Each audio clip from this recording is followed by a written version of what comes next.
Pa posle 8 godina pokazuje se da je Oliver i dalje aktuelniji, pametniji, moderniji i slobodno bih rekao življi od 50% mrtvaka srpske i gradske mitrovačke politike.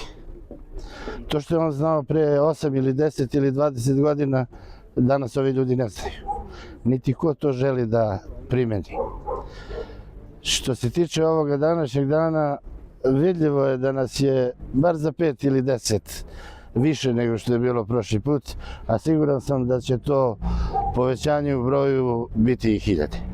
Beogradski postupak ili nije počeo, znači nije rođen ili je na umoru. A u prištinski postupak ne veruje niko. Ja ne znam ni jednog čovjeka koji ima poverenje u taj postupak i koji veruje da su ti ljudi za nešto krivi. Svejedno, čak i da jesu, oni nisu inspiratori ili naredbodavci ovoga zločina. A to je ono što narod zanima. Hoćemo li saznati istinu? Uvek se istina sazna.